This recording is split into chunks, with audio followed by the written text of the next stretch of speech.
Hi, everyone. Thank you for joining us on LinkedIn, on YouTube, on Twitter, wherever you are. My name is Dror Poleg. I am the author of a book called Rethinking Real Estate and an upcoming book called After Office. I'm studying the evolution of labor markets, of work, of cities, of buildings, and everything in between. And if some of you can't hear us, please make sure that you clicked on the volume button on your screen, especially on LinkedIn. I know that it starts on mute as default. Those of you in the comments, if you did hear me, try to help your other friends because we always rely on you for that as well. So today I have a very special guest with me, Alain Bertaud, who is one of I think, most of the most influential voices on the topic of cities, of urban labor markets, urban transportation networks, urban demographics. Alain is the author of a book called Order Without Design, the author of a book called Order Without Design, which is a fascinating book, again, about the interaction between labor markets and cities and how they shape each other. And has a very unique approach and a lot of experience in this topic. So I think a book that I highly recommend, and I know that many other people in our field and discipline recommend as well. Alain is a distinguished visiting scholar at the Mercatus Center in George Mason University. He's a senior fellow at New York University's Marron Institute for Urban Management. Previously served as an urban planner at the World Bank and as a resident planner across the globe, from Bangkok and Sana'a in Yemen to Paris and New York. Also spent a lot of time in India, where he worked for a draftsman for Le Corbusier, who is probably the most influential architect, I would say, of the 20th century. So Alain, welcome. Thank you for inviting me. Let's start with a short and easy question. Why do cities exist?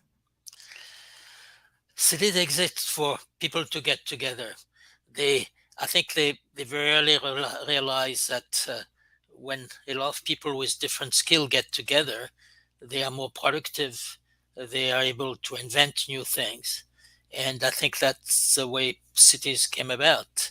And strangely enough, we found now in the 21st century that the largest, even the extremely large cities of more than 10 million people, in spite of all the problem it causes in terms of transport, pollution, the people who are in these cities are more productive than the one who are in smaller cities, which seems more livable.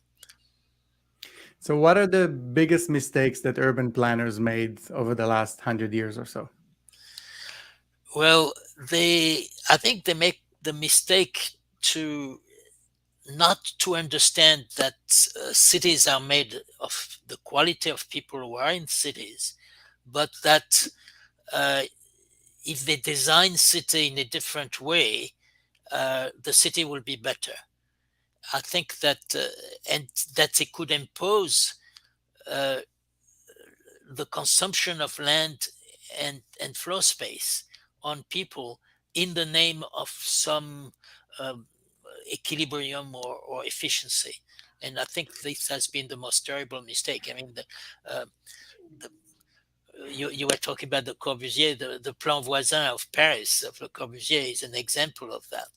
That Brasilia is an example of that. So that's extreme, of course, example.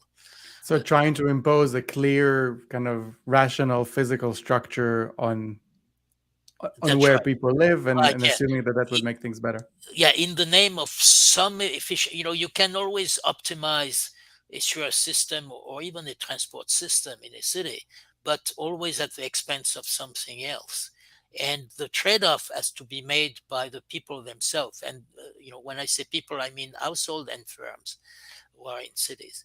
They cannot be done by planners who do not have the information to do these type of things.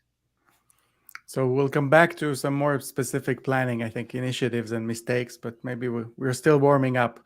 So from a theoretical perspective, what is your favorite city on earth and why?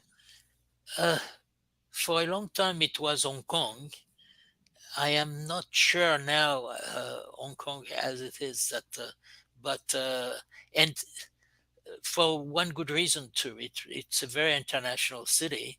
It was a place, I had my favorite bookstore in Hong Kong, and I could find a lot of books by Chinese authors that you could not find in China. Hmm. So that was one of the reasons. Plus, the beauty of the site itself. I remember landing in the old Kai Tak airport uh, when the plane was landing there. It was absolutely spectacular. The plane turning around skyscraper, and sometimes you saw a skyscraper. You had the feeling the skyscraper within 100 yards from the plane, which possibly it was. So back to policy. Extreme question. If we abolish zoning and land planning laws, what would New York City look like in 30 years? I I will not advocating abolishing everything. I would like to abolish for instance, some sanitation or fire regulation are absolutely essential.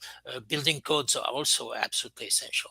What I will abolish certainly is the regulation which regulate the consumption of floor space and land.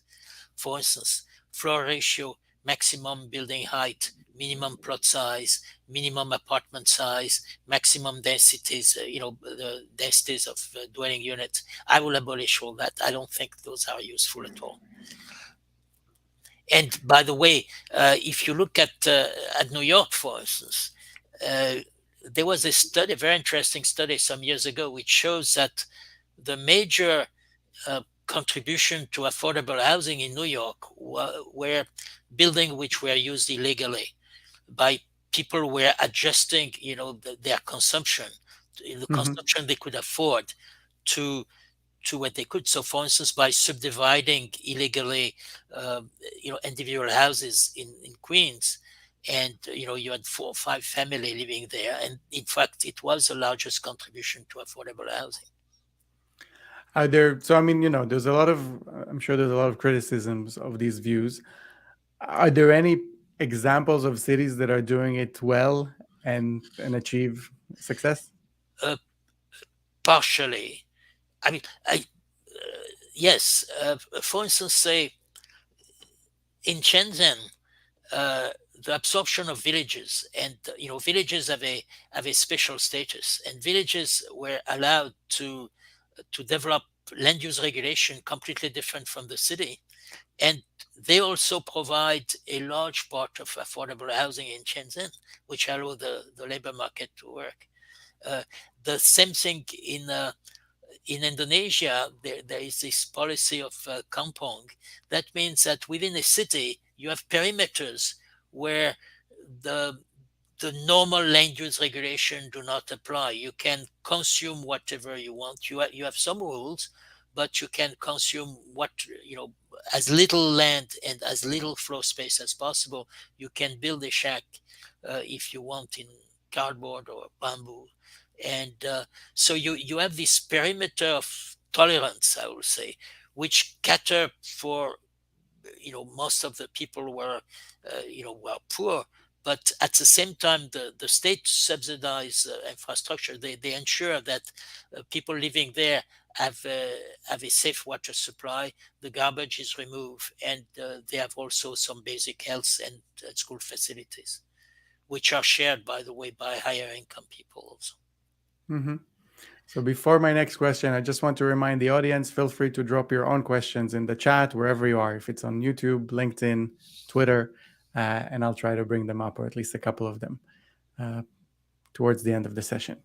So Alain, I think maybe you're even best known for this idea that cities are labor markets, that we often think of them as physical things, but actually ultimately they're there to facilitate the interaction of people and the creation of economic value.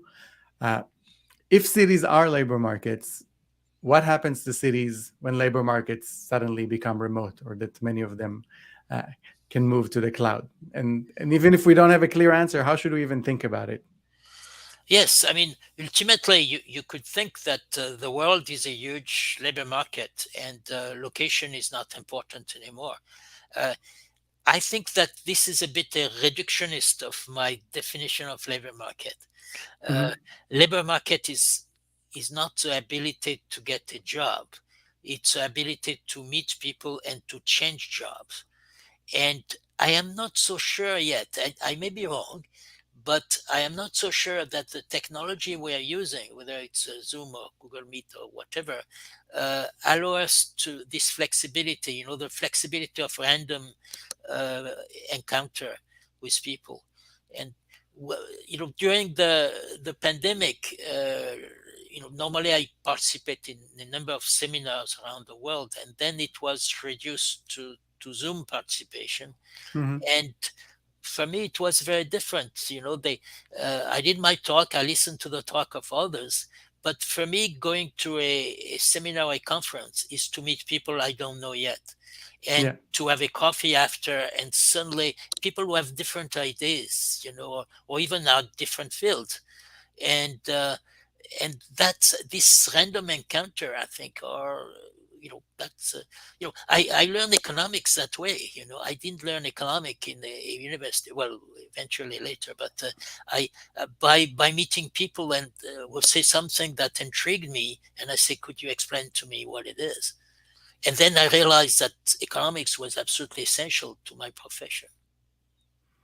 Yeah. I know that you're not arguing against that position, that you're kind of taking a wait and see approach. Uh, but for example, you and I met on the internet, and I think I agree with you that the old way of accumulating knowledge and collaborating doesn't transfer well or as well online, but there's other ways. So, we met because we produce content. You read my stuff, I read your stuff, I, we that's true. connected, Yes. not I, because we necessarily we agree. don't get me wrong. I'm not against technology. I think Yeah. technology is fantastic, and I'm a big believer in it, and even an investor in it. But uh, but I think that uh, this face-to-face contact and the randomness, this is what is important at the end. And Hmm. and then you have a social life too.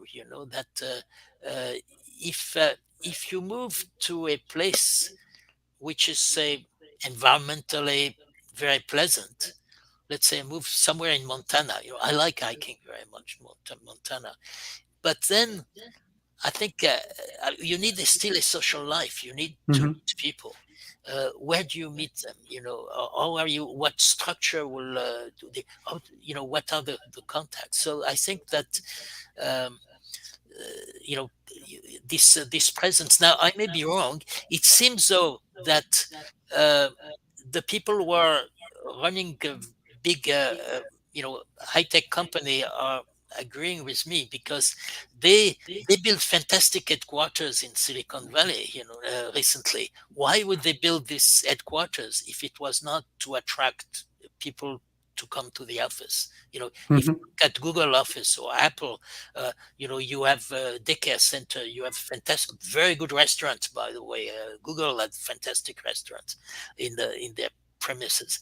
This is to attract people to the office, and to promote these random encounters within the employees. Yeah.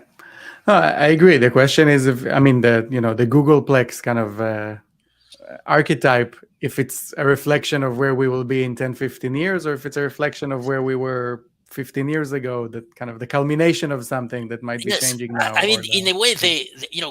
Googleplex is in the suburbs, so they are trying to reconstruct uh, inside the headquarter what exists in the In New York Greenwich City, yeah. Village. Yeah, that I New York University do not need to do that, because we have plenty of coffee shop and Hmm. restaurant and all sort of thing, and to meet people randomly. Yeah, I agree. And I think that's what's perplexing about Silicon Valley in general, that people, I mean, it's one of the prime examples of like why urban areas are so productive, but Silicon Valley is actually not really an urban area by any non-American definition. It's just a highway with a bunch of suburbs and corporate Uh, headquarters. yeah, well, and that's why they try to reconstruct a city Yeah. with the headquarters. Yes, yes, Hmm. yes. Um, I think to me the interesting questions seem. I mean, I agree with you that it's clear that obviously physical interaction matters and will continue to matter for a long time, even for work or for a lot of work activities. Uh, So cities will stay there. The question is how they will change because of those marginal changes in how people Yes, work. Will yes, they yes. become more equal, less equal, more diverse, less diverse? All the tech people in the city and everybody else outside, or some other mix, or the opposite? I think these are seem to be like the big questions for the next 20 years. Any hunches on that front?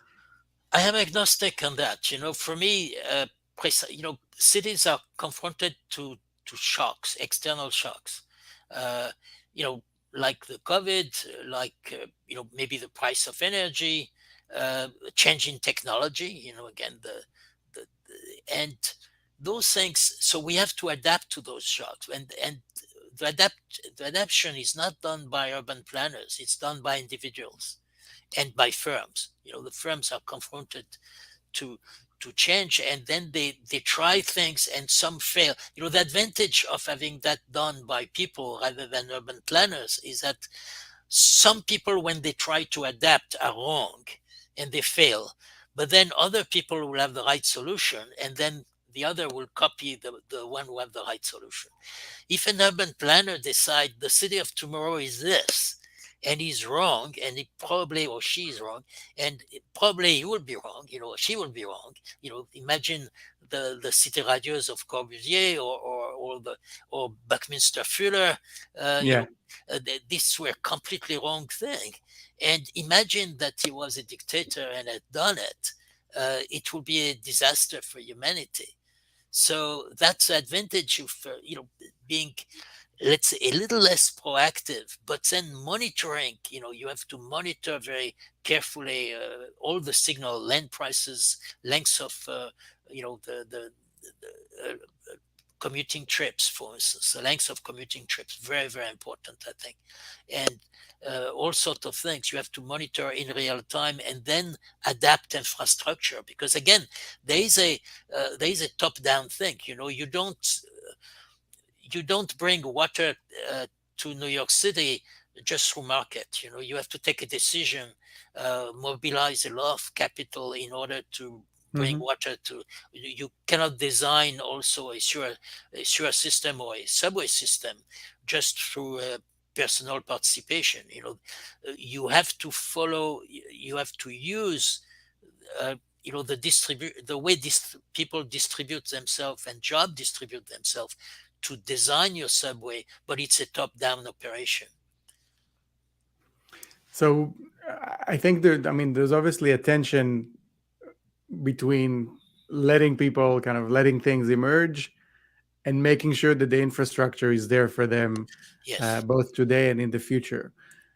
What are some specific things that cities can do to design but not design the environment in a way that kind of fosters a more organic evolution of things? uh, Take land prices and rents seriously. Cities don't, very often they attribute high land prices or high rents to speculation and greed. I think they should take those signals very seriously. It means that there is a disruption in the supply system. And usually it's not, again, a silver bullet. It's not one thing that you have to do, probably 10 things they have to do in order to improve the situation. The crisis of now of affordability in the most efficient city in the world is a serious problem, and it's entirely man-made, in my opinion, because again of this restriction of consumption, which are basically a lot of people who live in cities, when they are well installed in the city, they don't want change because they like the city as it is. Yeah. And i i, I believe that land use regulation are not solely the invention of urban planner. They reflect a desire to slow down change, Hmm. and so we have to deal with that. On the other hand, slowing down change means the decay of cities. So on the one hand, so we should lax or remove zoning laws, or at least specific usage in terms of how space is consumed, so we can enable the city to constantly change. Yes, yeah. Uh, on the other hand, we should actually give maybe a little more power to the government to force local communities to allow that change, rather than like enable whoever lives there now to prevent anyone else from ever That's right. building anything else there. That's right. Yes, yes, yes. Um, let's see.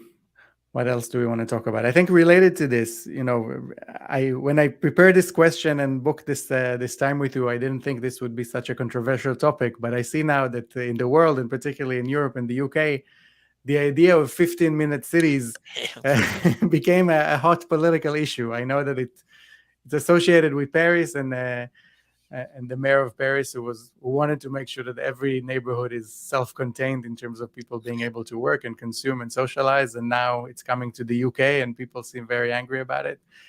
So what's wrong or what's not wrong with 15-minute cities? Well, if it's 15-minute cities, using any means of transport, that means if I can go from one extremity of a metropolitan area to another in 15 minutes, I'm all for it. Using maglev or whatever, I'm all for it. But the idea of the 15-minute city in Paris was just walking. They say you could use a bicycle, but the distance is established by walking 15 minutes. Now, this is an absurdity. It's a complete misunderstanding of how a city works.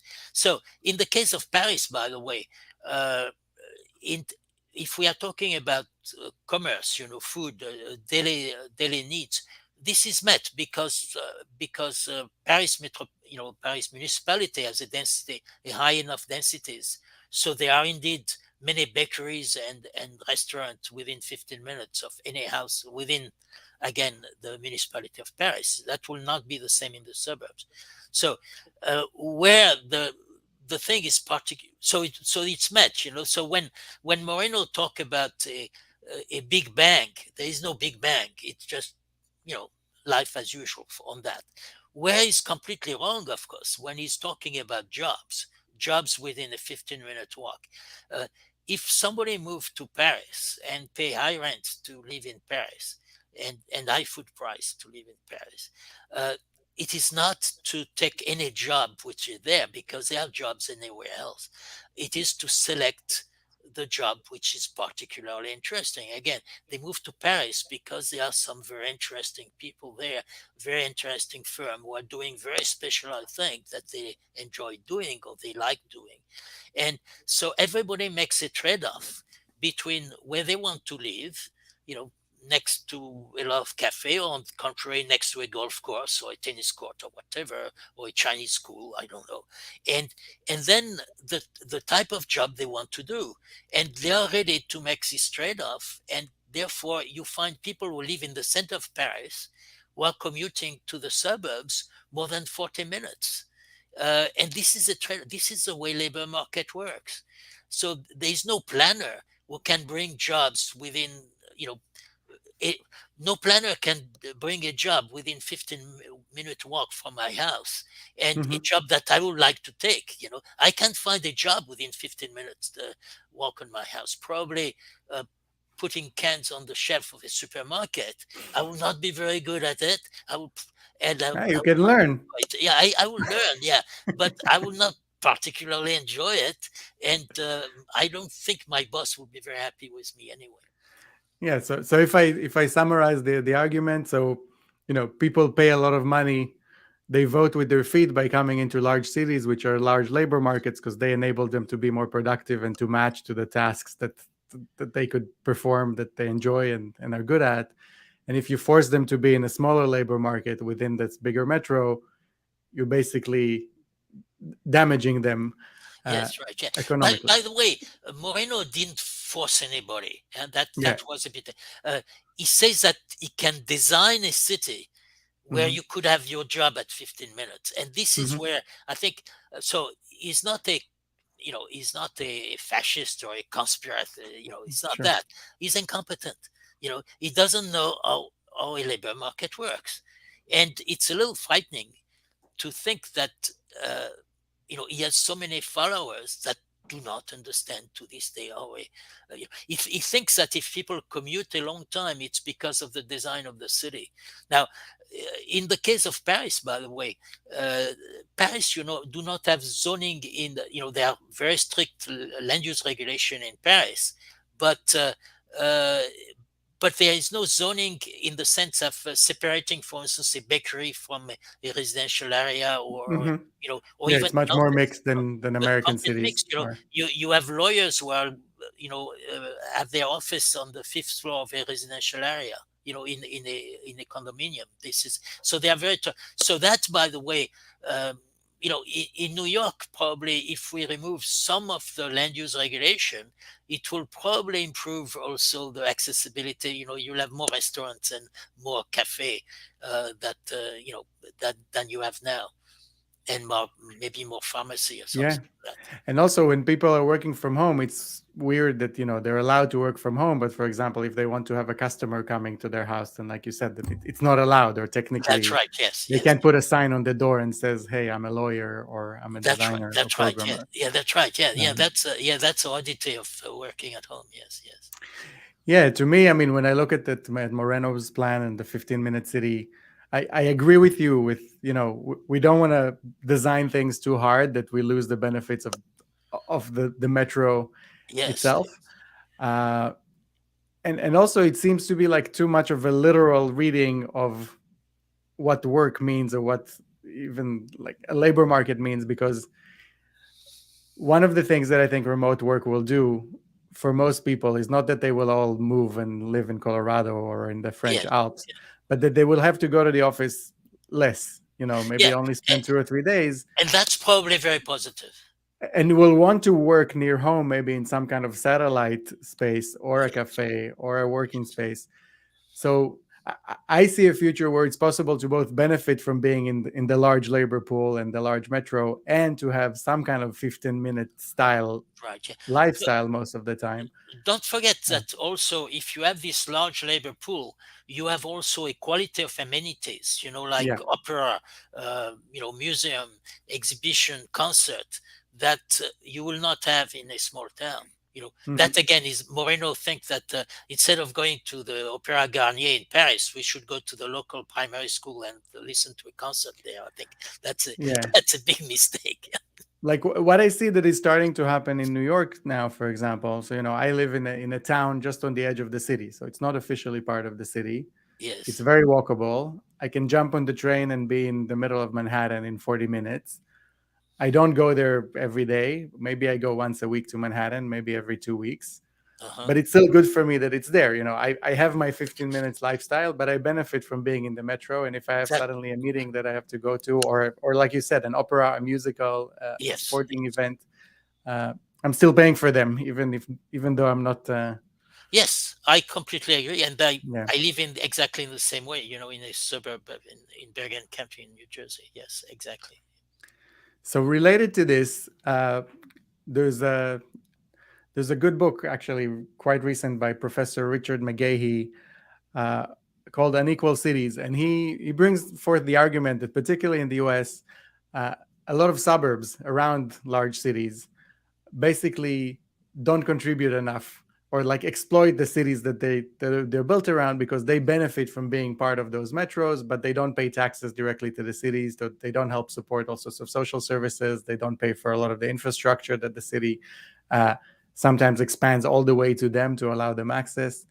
Um, what's your view on this topic in terms of how we distribute Well, resources between cities and suburbs? first, it's not completely true. Living in Bergen County, I used to pay taxes on my income in New York, to New York. Hmm. Uh, I pay toll to go across the bridge. $16 when if I pay that. Or so I I think that yes, it will be desirable, by the way, to have an entity which is correspond to the metropolitan area. It's a bit So like a political entity that can political tax and make political decisions. Yeah. entity, yeah, and also to develop infrastructure, thing like that. Like in Paris, Ile-de-France, for instance, I think is a good example of the Grand Paris, depending on the, Hmm. and so I think that will be desirable. It doesn't mean that you don't, certain things are probably better done at a smaller scale. So you could have a smaller, uh, you know, let's say municipality or neighborhood thing, which is done. Uh, but to say that suburbs are no, I think are parasite. I don't think it's true. They contribute. When I move to the city to teach or to meet people, I contribute to the life of the city by being there. And Hmm. but it's true that taxation, um, well, in the suburb, probably the town are too small, and then you could have enclave where you have completely homogeneous high income, so you have a high property tax. But again, this is specific to the US, where property tax finance a lot of things Yeah. that should be financed probably regionally or even nationally. Yeah. I So it think has the not to do, it has nothing to do in a way with the structure of cities. It has to do with the way we we deliver, uh, we subdivide, let's say, yeah. fiscal responsibility. I think that's the crux of it. That in New York, for example, let's say, so I'm not officially residing in New York City. I Yes, benefit from its existence. I access some of the amenities in the city. But at the same time, let's say a lot of service workers live in the city. They need all sorts of social programs in order to be able to live yes. there. I'm not directly taxed in order to finance those programs because I'm not officially living Well, in the when same you are municipal when area. when you are when you are going to a restaurant in New York, Right. When I consume them directly, then yes, partly, yes, yes. So you yeah. are, you know, uh, there are a million and a half people. Well, before the COVID, a million and a half people going to Manhattan every day. Hmm. Uh, those are paying a lot of taxes in Manhattan. I'm sure they buy a Yeah. lot of things in No, Manhattan. but my school, let's say that what I pay for schools, it goes Ah, only to yes, the schools in my neighborhood and doesn't that's benefit the right. Yeah, people yeah, who that's work in right. Yeah, Manhattan, for example. yeah. But Yeah. say the sale tax, I assume, are being used in New Yeah. York for school. So So I see we have a bunch of questions on the floor from the floor here. Let me pick this one to start with. So from Kuzma, so what do you think about the role of real estate becoming financialized? I think both large real estate, but also just people's net worth and retirement funds basically being tied to their house. How does that affect the current shortage of supply and rising prices for housing? I I don't think whether whoever owned the house doesn't matter so much. As soon as they don't not have a monopoly and they don't act to suppress the supply of housing, you know, I I, I think that Ronald Coase, I think, had the Ronald Coase theorem, saying that if you have a market, who owns it doesn't matter really. Eventually, you'll have an efficient way. What what I think is Yeah, but here there is no market because the residents prevent other people from building new housing. So that's right. Yes, yeah. exactly. Yes. So that's. But how do you deal with that? I think that you have to reinforce property rights. If you have a neighborhood and and the zoning in a way frees the land the way it is. Uh, if you reinforce property right, you will allow some people uh, who wants to sell to a developers who we build a three-floor, a townhouse instead of an individual house. Uh, this is a right, in a way, it's a right of the newcomer Mhm. over the people who are there, and we all have the same right. So in a way, when you zoning, put a big emphasis on the right of the people who are already there against the people who like to come there, Mhm. and I don't think it's right. So it's a question of equity in property right. Yeah, and also I'd say of the community against the individual, because if I own a piece of land and I want to build a big building on it, my neighbors can prevent me from doing so, or That's even right. people 3 miles away can prevent me from doing People, for so. you have seen the story of 200 Amsterdam Avenue, where the two. I mean, yes, it's. I think that we have it. Yeah, we have these things about. We have gone overboard into protecting people from very small negative externalities at the expense of huge positive externalities, which would happen by having a uh, much larger supply of land and floor space. So another question from Caroline. Ooh, it's a long question. I'll try to summarize it. Uh, so coming back to the 15-minute cities, cities are dependent on cars, uh, which disconnect transport from the land domain. What would you advise in terms of regulations of transition to a city where walking as well as public transport, new mobility services are enabling people to access what they need in this? Basically, let me make it even simpler. When we think of transportation systems, what should we aspire to have and to invest in over the next 20 years? I think we should precisely look at the real estate aspect of transportation, which means if I move to New York with my car and I go down Fifth Avenue with my car, I consume 80 square meter of land and I don't pay for it. And Mm-hmm. so if I don't pay for a scarce resource, I misuse it. So I think that above a certain density, uh, we should look at what different means of transportation consume in terms of real estate and try to price this real estate at the right price.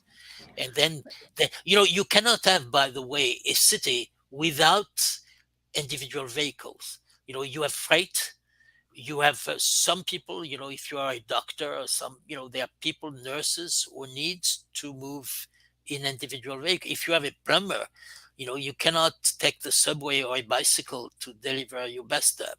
And do not forget that our cities, especially when they are dense, require an enormous amount of materials being brought in, craftsmen working in them, people delivering beer bottle or wine bottles to restaurants. And so we have to accommodate individual vehicles. So those are, but on the other hand, developing efficient transport, and whatever transport is efficient. And again, in terms of when we are talking about densities, we have to consider the use of real estate, the consumption of real estate. Singapore has the best system now. They before they used to charge for entering a certain zone. Mm-hmm. Now they are charging for the time you spend in the streets. When you Mm-hmm. are in a garage, you don't pay for it, and depending, of course, at which hour. So They charge the car, yeah, not they the charge. not the person. Yeah, they charge the car. Yeah, of course. Yeah, the car. So that means that if you have two or three colleagues, then it's reduced the price by 3 or 4, and it could be so that's the way we should look at it. That and of course, uh, in very dense cities, try to look at the most efficient way of transporting people, which is probably mixing heavy rail, like subway or suburban rail, with micro mobility, within the same trip. And Mm-hmm. where very often, uh, the people who run the transport system, if they run the subway or the heavy rail, they consider micromobility as a nuisance. They don't want, Mm-hmm. because they say they create congestion around the station or something like that. So in fact, on a trip, it will be probably the trip of the modern city would be to use several means of transportation, from door to station, and station to station, then station to door. We use two or three different means of transportation. Yeah, and I think the advantage of micromobility also that it's much more dynamic than building a new road or building a new rail line, and the city can continue to adapt and That's change. right. Yeah, and Um, you have constant supply and demand, which is much more adjusted. yeah.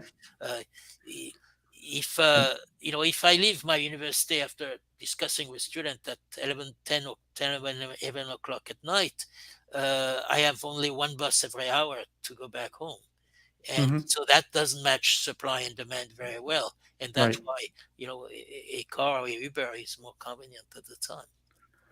Yeah, and I think if I can extract like a broader and more general point from your answer, is that I think on the one hand, we subject ourselves to market forces, and it's not always pleasant for us. And we also like to blame the market for many things, even though it's not always the market's fault. But on the other hand, we don't use markets enough to solve certain problems. For Yeah, example, land use and transportation. right. If we simply put a price on what the car is using in Fifth Avenue, Yeah, whether it's yeah, parking or driving, the Yes. Yeah. problem might solve itself, or at least go a long way towards that, because You know, currently we're giving land yes. away for free. About 4 years ago, I have a Chinese colleague that I had invited to a seminar at NYU. And so I pick him up at his hotel and we walk through the street. He was absolutely amazed to see that in Manhattan, you have a lot of people who park free in the Yeah. street in Manhattan. You know, he was probably a member of the Communist Party. He understood markets much more than the mayor of New York. Yeah, well, cars and Americans are hard to separate. Well, yeah, cars are a class of their own. They have rights in yeah, themselves. but as soon as they pay for what they consume, I have no problem with cars. Yeah, I agree. All right. Uh, Final question. What are you most optimistic about? I think you've seen so much, you've been involved in so much all over the world. When you look at cities and buildings and labor markets, thinking 20 years ahead, what are you most optimistic about today? And what surprised you compared to maybe what you thought we would be doing in 2023? I think technology allows us to understand city much better. You know, when I started my career, in the early 60s, uh, we knew very little about cities. Even daily traffic, it was very expensive to have origin and destination surveys, and they were inaccurate. And now we have a technology which in real time tell us what is happening in the city. So if we understand the city better, we could be we should be able to manage it better. I'm not saying plan it better. I think the people who live in the city are planning it, but Mhm.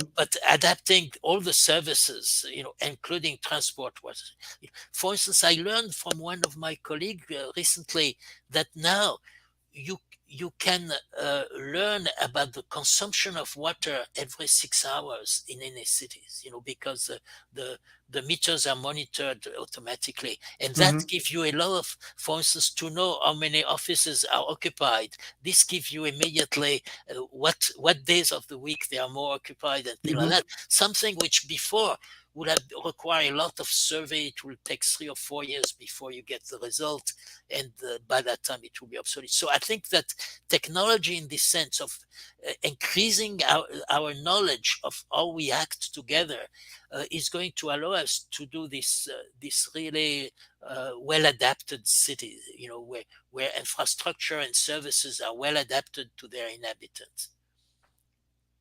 Good. So we can be optimistic. Alain, thank you so much. This was a real treat.